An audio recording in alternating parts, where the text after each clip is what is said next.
I am so glad you are here. I'm Liz. It is Wednesday, January 21st, 2026, and it's time for It Is Alive.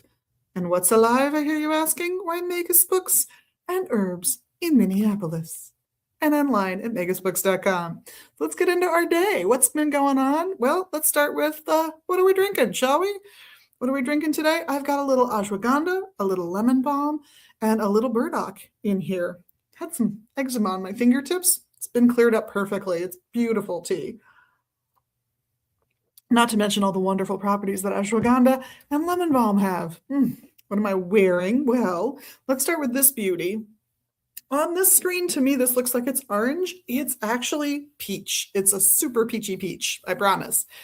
It's a nice heavy scarf for something that looks as lightweight as it does, and I like that about it. And the ends have this wonderful complementary paisley fabric that I think is adorable. So that's what I'm wearing today for the scarf. For the jewelry, oh yes, besides my lovely engagement and both wedding rings, I have a clear quartz from Tracy's Treasures.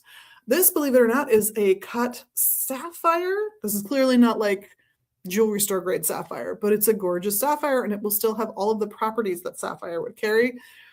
This one is a beautiful little malachite, tiny, delicate little thing. And then I've got a little silver lotus on, all from Tracy's Treasures. Beautiful pieces. That's what I'm wearing. That's what I'm drinking. I'm so glad you guys are here today. Ooh, let me put comments on. There we go. Now, for most of you, you can comment and I'll see it, but for some of you, I can't. There's some that just don't pass through to the platform I'm on because we are simulcasting to 5 different platforms when I do these lives, except on Thursdays and Fridays because those are pre-recorded, those are canned, and Instagram won't let us do that. So I'm sorry, Instagram folks, you don't get to see Stoned on Friday and Divine Saturday unless you move over to Facebook or Kick or YouTube or any of the other platforms. Oh, they're up here. Yeah, Facebook, YouTube, Kick, and I don't know what the purple icon stands for. I got to be honest, I don't remember. I'm just glad we're in all those places. What's coming up today, this week and next? Saturday, and I will promise you I will repeat this several times during this live cast. Saturday, January 24th, we're having our book sale. We do this once or twice a year where we open up the basement so you get to see a little bit of what it's like behind the scenes at Magus Books, and you get to see the books that we feature on Amazon and on abe.com in person. You can touch them, you can see what it's really like, and make a decision about whether you wanted that collectible book or not, whether it's $20 or $2,000. And that is the price range, by the way. Really depends. How do we price our used books? Well, when the used books come in, we run a price check on them to see what they're going for on the platforms we use. And then we undercut everybody for the quality of the book that we've got. And there's like over half a dozen qualities of books. If you're just getting something that you want to be able to read, then good or fair will do. But if you're looking for a collectible, you probably want to see fine or as new or brand new. Just to give you a heads up. But Saturday is the day to come and check out what we've got behind the scenes. I have not even going to be able to bring out the Amazon books. There's just nowhere to show them to you guys, but I will bring out all the decks that we list on both of those sites. And ABE is where we list the vast majority of the books that we sell online that are not on our own platform. So let's see, that's 1, 2, 3, 4, 5, I don't know, 10 or more bookcases down there. Some of them are double stacked. I've got to be honest, like the books that will eventually work their way up here as we have room for them as used books, those bookcases are double stacked. There's a lot of books down there. A lot of fun stuff. Whether you're looking for something on Buddhism, Wicca, witchcraft, paganism, Norse, Celtic, ceremonial magic, almost anything else you can think of. There's always a few books on Christianity in those collections because we will take whole estates at times. And, somebody for a little while was going to have been into some televangelist somewhere. Our attitude is it's all religion, and we're about freedom of religion. So you should get to explore any and all religious paths that you might want to read up on.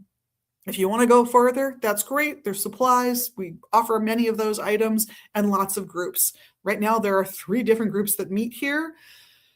at least for some level of their training. We'll get to that in the schedule in just a second. So yeah, come and explore, find out what religious freedom really means by shopping at a place like Megas Books.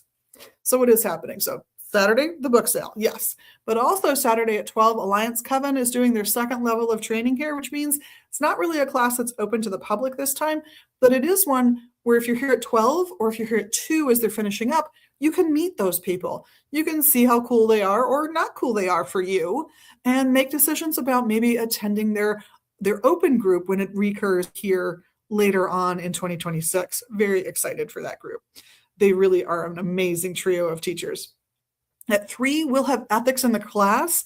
And I have to apologize. Liz and I know I'm Liz, but we have another Liz. Liz and I did not get this one up in our system very quickly. So it's up now. You can pre-register now.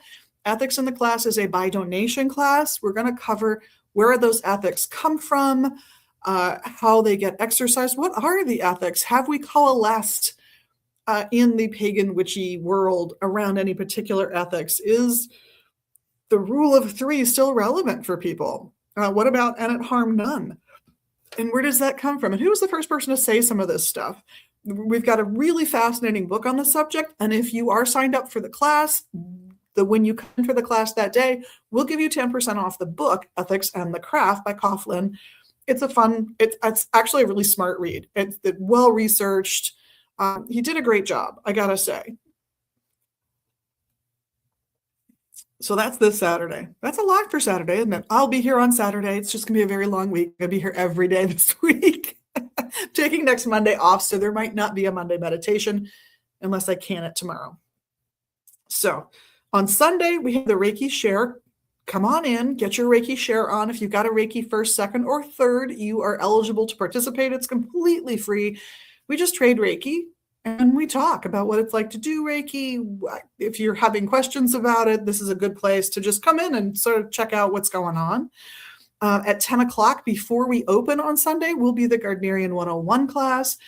Having a blast with that one. That is loads of fun. It meets from 10 to a very strict 11, so I can do the 11:15 live on Sunday, which I'll get to in a second. And at 4 o'clock, Eshu is teaching his palmistry class, which is a wonderful, wonderful class. I highly recommend it. I did one off the cuff subbing for him recently, and I did okay, but he's going to do a better job because he's got it organized. Oh, he's brilliant. On the following Saturday, the 31st, the very last day of January, 3 o'clock, we'll have astrology.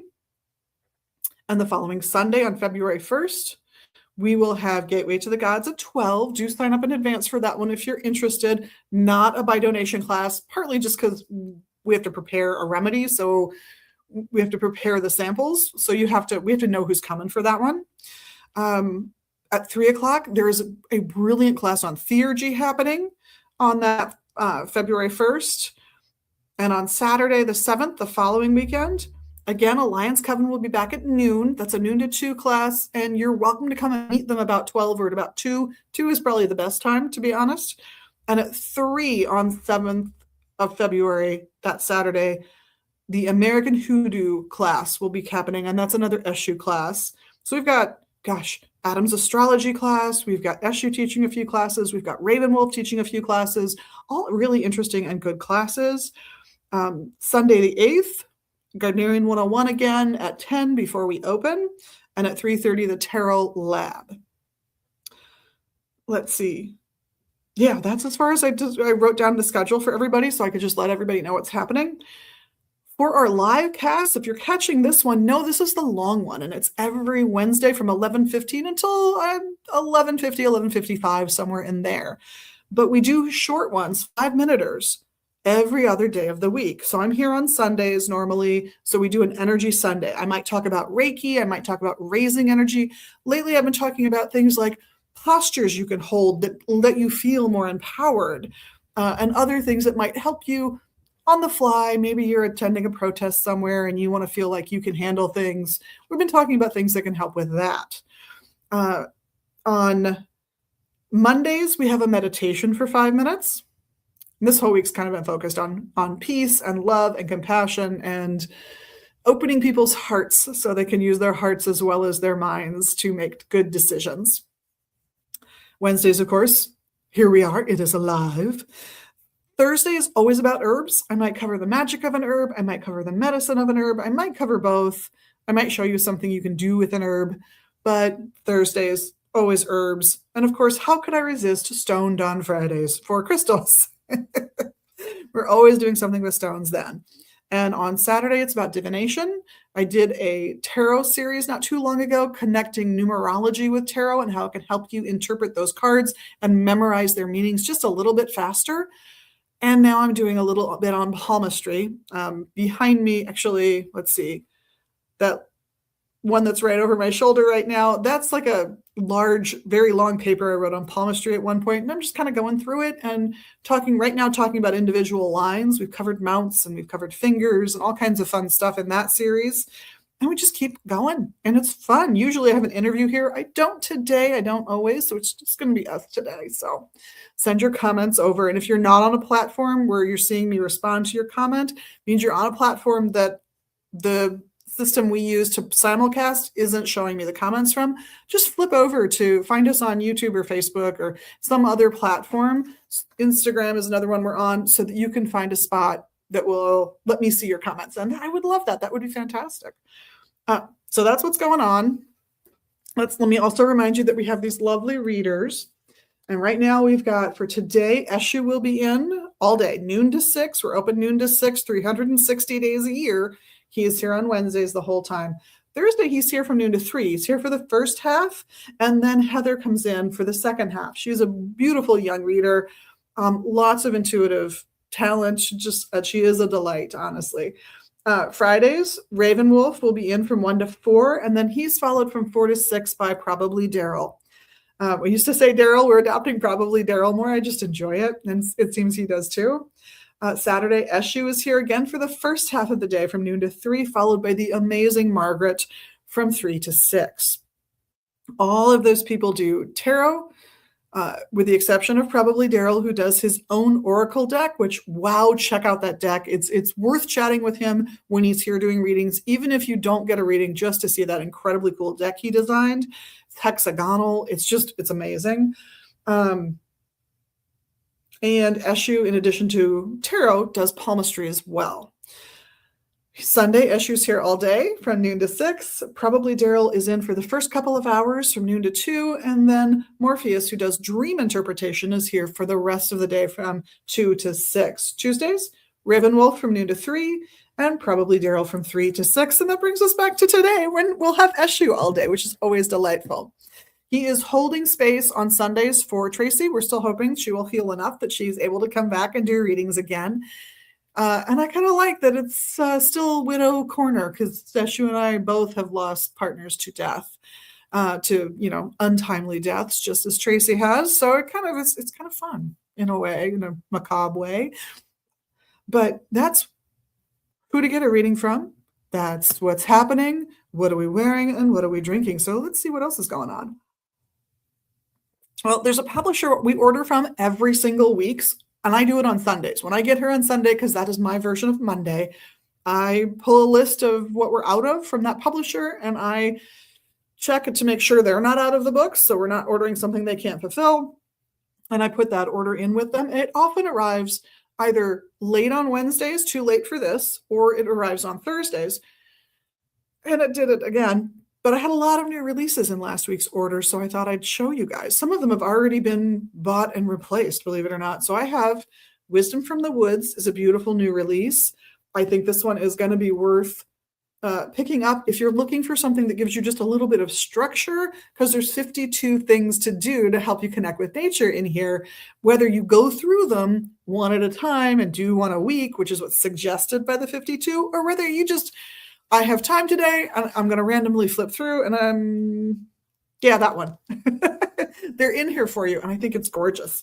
It's a fun little book. This is one kind of near and dear to my heart because I've visited Pennsylvania several times, certainly driven through it, coming out here to the Midwest as a kid. Saw the Liberty Bell. It's a required trip if you're in Jersey or anywhere near Pennsylvania. And this one is about heathen traditions of the Pennsylvania Dutch. So for anybody who doesn't know, the Pennsylvania Dutch are of German descent. I know Dutch, you would think, no, it's German. And they have definitely kept a lot of their own folk traditions alive over the generations. And this is a nice collection. This is not someone I've spoken to personally. These authors are not people I've spoken to personally about these traditions, but I've absolutely spoken to people from those communities who have left those communities as adults about the things they do and the practices they have. And it's a fascinating little pocket of preserved and expanded upon traditions from part of Europe. We also have the Witch's Runes. Maybe you've been seeing these popping around on the internet. This is a book that explains and encapsulates a lot of the information about them, as well as guiding you into how to make good use of them. So just in case you haven't seen them yet, here's like a drawing in the book of what some of them can look like. They're slowly getting codified. So I'll be curious to see if this is truly the system that gets adopted in the end, because there's variations in them. And that's a good thing at this stage, I think. It's going to help us expand on and fulfill all of the divinatory meanings we want to get out of a system with the way these have been played with. So we'll see what happens. Kind of like if you look at early tarot, I have a deck with like about 135 cards, because all the signs of the zodiac, all of the classic Greek elements, all of the virtues from Christianity and from Catholicism, really, because that's what there was at the time. It's, those have all been winnowed out, but it's a great deck to do readings with. It's just a very old historical deck. I guess I took all my rings off, took all the fidgets off. Your Highest Vibration is another one that's just come out. So this is a fascinating little book. You are dealing more with chakras when you're working with this book. Unblock your chakras, embody your highest self. That's what it says on the back. This is a really nice resource, though, because I have not read it cover to cover, but I've absolutely gone through and read sections of each chapter to kind of say, okay, we'll read the first section and the root chakras, the second section, because they're all kind of divided organized in a way to help you get the information you want to help you work on these issues and get to a better place in your own mind, your own body, your emotional state. It's a really nice reference, giving you things you can do, things to think about. So good book on that one. And then, of course, The 13 Keys to Witchcraft. This book is called A Witch Is. I have had less time to look at this one, but Rachel Henderson is fun, so I'm going to recommend it anyway, even though I haven't had a chance to dig into this one yet. I often read the ones that are going to likely be my favorites last. I admit it. And then Dorothy Morrison's got Everyday Moon Magic. Look at that cover. I think this is a fantastic book. She's a reliable author on these subjects. She really does have practical guidance if you're doing magic and you want to incorporate the moon into that process. It affects how you time things. It affects what you're able to pull in energetically from the planet, from the earth and the universe, just because of the effect the moon has on us. And it's always had a bit of an effect on us. There's no way around that. So love this book. This one is the last book in the 5-part series, Earth Magic, Air Magic, Water Magic, Fire Magic, Spirit Magic. Very excited for this one. There is also a new little book. So Llewellyn has a series they call Llewellyn's Little Book of, and this one is on pendulums. These are scattered all over the shop because they cover so many of the categories of books we sell. You'll find this one in the divination section, but you'll find them in all kinds of areas. You'll find a chakra one in the chakra section. You will find several spellcasting and other types of information you'd want as a witch, pagan, or Wiccan in that section. You will find astrology, all kinds of fun stuff. And I got 2 decks that came in. I want to make sure I show you. Light in the Darkness Oracle, timely, right? And to go with the book by Dodie Graham McKay, A Witch's Ally, I have now new release, A Witch's Ally Oracle, which she designed with some artists. It's all illustrated by Laura Tempest Zakharov, and I talked about her earlier this week, actually. Amazing artist and performer, both musician and artist. I think we still have one of her prints here in the shop from the last time she came through the Twin Cities. She did a little concert. We had tickets for it. It was fabulous. She's just amazing. And so is Dodie McKay. I've sat next to her at an event. We've had her book. She's done autographs at our table. at this wonderful event that is now defunct here in the Twin Cities. She's a delight on every level. So I recommend her work, not just because it's well done and well written and she's got interesting topics, but because she's a fabulous human being and she's absolutely worth getting to know through her writings and through this deck. So that's some of the stuff that's come in recently. And I thought today we would talk about what happens and what the process is if you want to choose a new magical tool and you have the ability to come in and test drive them. I recommend that. I recommend actually coming in and trying the pieces on for yourself before you get them, if you can at all. Even to the point of, and I've done this when I was in a place where I needed some stuff, but it was inaccessible. I couldn't go pick something up somewhere. I ordered 3 of the thing I was looking for, and I tried each one on for size, and I returned 2. I'm even happy to pay a 10% reshelving fee for the privilege, I'll be honest, because it let me pick the best one for me. So how do you choose? Well, there's several ways. You could do this by pulse response. You could do this with muscle testing. So pulse response would involve feeling your pulse, kind of getting a feel for what normal feels like for you right now.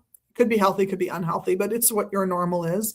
And then making physical contact with the item and seeing if the pulse changes at all. It's kind of interesting and weird that it does, but it does.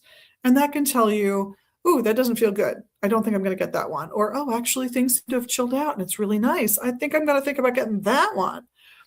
Those are all valid responses. You could try muscle testing. Old-fashioned muscle testing involves sticking an arm out while somebody pushes down on it as you touch things. Like every time the arm is being pushed down, you or the person doing this work for you is touching an object. And it's amazing to me, but every once in a while, your arm will go when you didn't mean for it to. And then you pay attention. You could also go with the pendulum. And this is all for folks who are like, I don't know, I'm not sure about my gut feeling on things. This will give you a more concrete look. So I got a couple pendulums back here. So how do pendulums work? Pendulums work, really, it depends on your perspective. They're going to pick up on some subtle cues from you and change how they move as a result.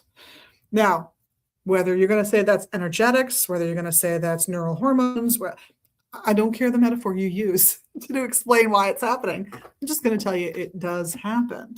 So I've got a couple here. I've got a ruby feldspar, which is definitely, if you're going to work with a ruby feldspar, ruby feldspar is about gaining enthusiasm and gathering your energy to be successful. I have another one here, different shape. This one's bloodstone. Bloodstone is more about physical things, physical health, physical issues. So which one? Let's pick a pendulum first before we get on to some other tools you might want to choose between. This is how we tell everybody at the store to test a pendulum out to see if it's the right pendulum for them. We ask them to grab the pendulum. You can put your hand underneath it if you want or not. Some people really like the idea of the circuit connecting energetically. Some people don't want that happening. They're both fine choices. But once you've established how you're going to do it, we asked you to close your eyes and think about a yes that you would love to hear, an amazingly wonderful, fabulous yes. And do that for a minute, maybe 30 seconds, and then open your eyes and see what's happening to the pendulum. Doesn't matter if it's wiggling, doesn't matter if it's clearly swinging or circling or perfectly still, because you're going to compare it to the second one you're going to do, which is you're going to set yourself up to do it again. And this time when you close your eyes, you're going to think about a no that you would hate to hear, a horrible, awful, dreadful, no good, very bad no. Then you're going to open your eyes. And this time it's definitely swinging back and forth. So now I have a yes and a no from this pendulum. You want to test it? First thing you can ask is, are you the pendulum for me? Should I be using you for this task that I'm about to do? So how are we feeling about this pendulum? Are you ready to work with me? Let's see. Let's see if you want to work with me. It looks like a pretty good yes. But we can audition the other one in exactly the same way, and you might get very different responses. And by the way, I would hold it in my dominant hand. And if you're going to put your hand under, it's the receiving hand, right? So once you've done that, you've found a way of sort of letting your body tell you what's going on, whether that's muscle testing, pulse response, pendulum work, or there's a host of other ways. I promise these are not the only three. Then you want to take a look at the tools that you want to grab, what you're looking for, what you're in the market for. So say you're looking for wands. Well, I've got a few choices here. It's not all we have, but let me show you. I've got some by a couple of, well, actually, they're all by local makers, 3 different local makers. So this is one that comes in a beautiful case, and the wand itself is right here. So if you're attracted to this one, you're like, oh, I want to check this one out. Try it on for size. Hold it. See how it feels in your hand. And don't just spend 20 seconds, 30 seconds. Just spend a few breaths, kind of looking at it, holding on to it, figuring out whether or not you really like it or not. Do you like, for example, this one's fairly symmetrical. Do you like that symmetry? Some people would really like this. They would think of it as, my energy is really going to go down the wand in the direction I point. And that can be really wonderful. Other people will look at a completely straight wand like this and go, I feel constrained. I feel there's something being demanded that I'm not comfortable with. Okay, that's all right. Maybe you go for a deliberately asymmetrical wand. This one is kind of easy to grip. You might really value that. Maybe you've got some joint issues. Maybe you've got RA, I don't know, rheumatoid arthritis if you don't know RA. And you try this one on for size. Maybe this one's perfect. Or this one.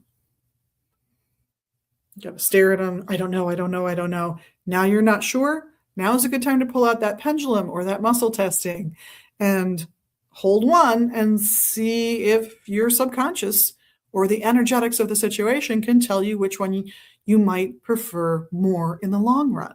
You're now going off of some hunches that are already in your system that maybe you're just not quite hearing yet because you're attracted to both choices.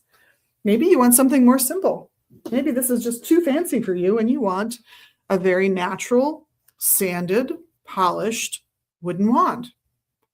Also a good choice.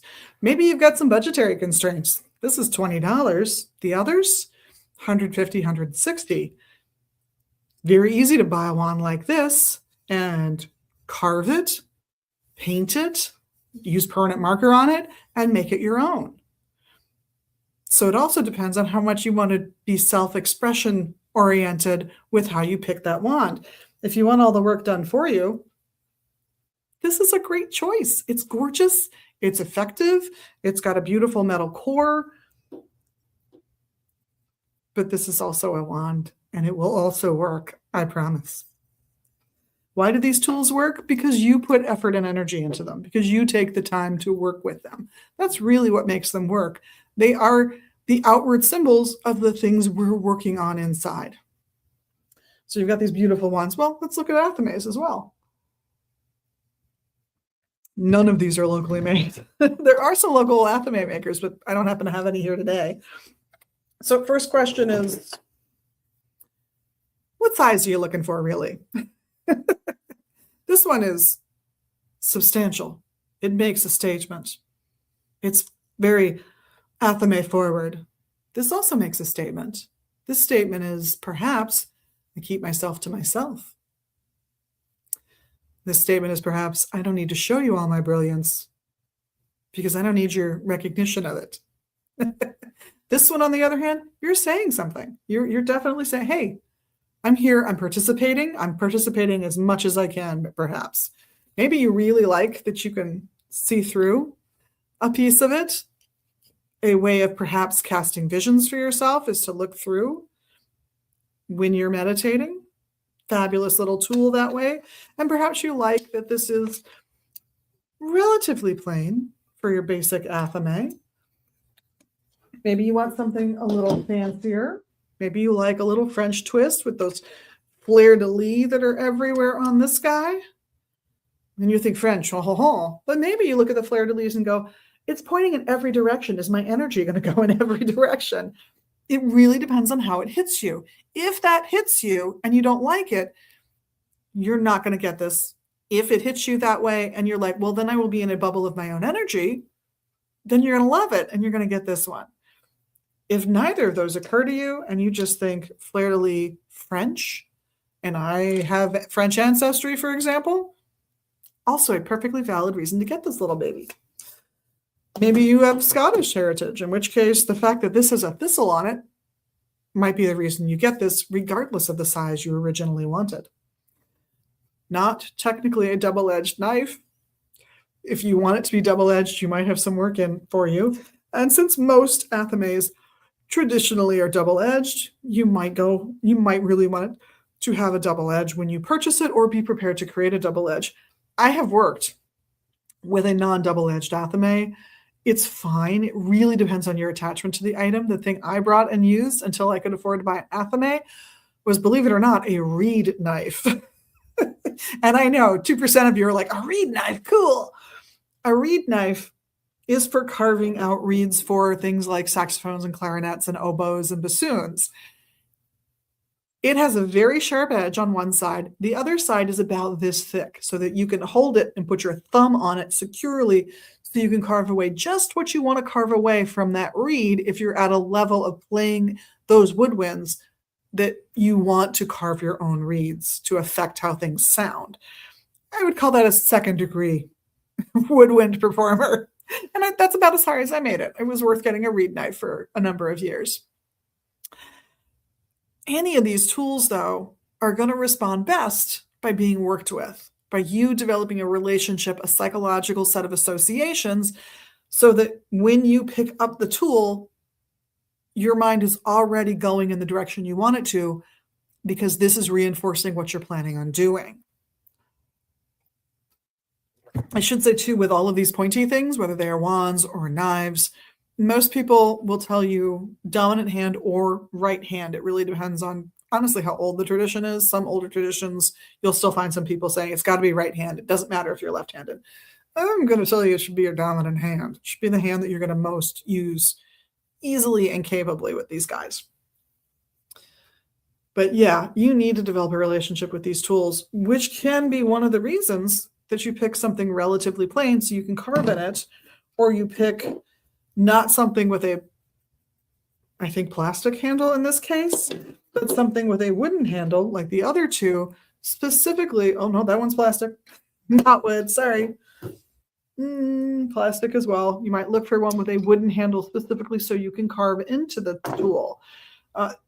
Carving into these things makes them a little bit more your own. And that's one of the reasons that a lot of people will choose to put a finishing touch or two on any of their magical tools. Sometimes you buy it, it's perfect, you don't want to change a thing. But sometimes it's beautiful, it's wonderful, but adding your own personal touch just makes it that much more yours. And I'd encourage that. And that can include anything like, this is already a beautifully done, handmade local wand, right? This is fabulous. It's gorgeous. You don't necessarily want to alter the artisan's work all that much. This is the other one this particular artist did that I brought back with me, but I might opt to carve something in here, perhaps a personal symbol or a bind rune that I think is appropriate for how I'm going to use this wand. A bind rune, by the way, is overlapping different runes until you get the symbol. You're taking all the meanings of those runes and combining them into basically a solid sentence. You can carve something like that right in there, or paint it, paint a line down it, do something to make it personally yours. Nothing wrong with that. You are not breaking trust with the artisan, I promise you. But such gorgeous work. Maybe you really like the swirl. You like that spiral thing. That's all good. Go with taste. Go with how it feels in your hand. Go with how you energetically respond to the tool when you hold it, which is why I ask, oh my goodness, if you can, try them on for size. And if you do want to do something like, I'm going to order 3, try them all on for size and return 2. Just ethically, I would recommend letting that business know you're doing that and offer to pay a 10% restocking fee just for the privilege of having done it, frankly. They will feel good because they haven't wasted all their time. You will feel good because you're respecting the fact that they worked hard to get you all this stuff, and now they got to work hard to get it back into their own systems and back out for other people to choose so that somebody who really is well suited to that tool can find it and purchase it and consecrate it and use it. Oh, did I say consecrate? Yes, consecration's a thing too. How do you consecrate a tool? It depends on your tradition again. You might bathe this in the moonlight just for a good cleanse. You might bathe it in sunlight. You might cover it in salt water. And depending on what it's made of, you might wipe it off right away because salt water is corrosive. You might charge this by putting it in your hands and sending energy to it. You might charge it with sending it through some incense smoke as a cleanse and charge. You might deliberately put it on other things that you work with that already sort of have your signature, your energetic presence in them so that it can begin to meld and blend with those tools. So when you use them all together, they work as a set. Lots of ways of cleansing and charging your tools. And it's a very normal, natural thing. It's part of personalizing the tool to you, to let it imprint on who you are as a person, pick up on those energies and get things sort of to work well together, to all those different tools to mesh together. So whether you are choosing with muscle testing, whether you're choosing with pulse response, whether you're choosing with a pendulum or any other method, maybe you've got a tarot deck that's a favorite of yours and you just do a one card pull for each of the items that you're considering, and you'd go with the one that has the best card pull or the best, or you narrow it down to just two based on the cards in your one card pull for each tool. No matter how you do this, you get closer and closer to a tool that you will work the best with, be the most comfortable with. And honestly, it will last you potentially a lifetime once you've gone to that little bit of extra work to make sure it truly matches who you are today. Can you outgrow these tools? Yes. Can you decide you need one for relationship spells and one for protective spells, and they aren't really the same thing for you at all, so you need different tools? Yeah. That's all allowed. That's all perfectly fine. Don't ever let anybody tell you it's not. You get the tools you need for the jobs you need to do. And if you outgrow a tool, that's okay too. Check, if you go to a conference, check to see if they have a trade table. Many of these pagan, Wiccan, ceremonialist type gathers might have a space where you can bring a tool you're done with. By all means, cleanse it before you bring it. There's no reason to give anybody anything nasty, but little salt water on it. We're all good. Leave it there and peruse to see what's there for you to pick up. And if you find something that's fabulous, grab it, cleanse it again. But I'm assuming that the person who left it there cleansed it because ethics. But cleanse it again. It's also a way of introducing yourself to the tool. And then go through your personal consecration process, whatever that is, whether that means you keep it on you for a day, whether that means you smoke it, salt wash it, send your energy into it with an athame by putting it between your hands, by surrounding it with your working objects that you already are using. All those methods work beautifully to get this charged up the way you need it to be charged up for you to do the work you value, things that help you with your life, expand your spirituality, and help you grow as a person emotionally, psychologically, financially, in terms of relation, you name it, in every way. Well, I'm out of time. So on behalf of myself and all of the staff, thank you so much. We love it when you tune in. We love all the magical things you do out in the world, especially these days. And of course, for doing the little magical things you can do here. Oh, I should say we will be open on Friday, but I am considering getting some hot cocoa mix and some to-go cups for folks to stop in if they're out on the streets on Friday and need a quick break. We might have some cocoa on offer for folks. We wouldn't be charging for it, just so you know. Not sure, but stop by, warm up if you need to, if you're out on Friday here in Minneapolis on Central Avenue, and maybe grab a hot cocoa. We might have them. In the meantime, blessed be, and we'll see you all very soon.